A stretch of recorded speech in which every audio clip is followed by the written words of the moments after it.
ये मैंने 2 स्लाइस अदरक की ले ली, इतनी मोटी।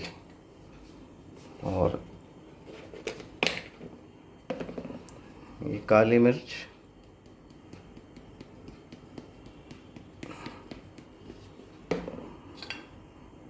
ये काली मिर्च डाल दिया।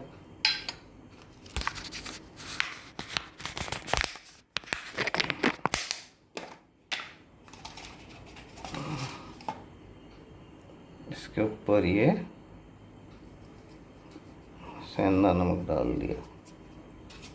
और एक ऐसी कोई भी इस प्रकार की चम्मच लेके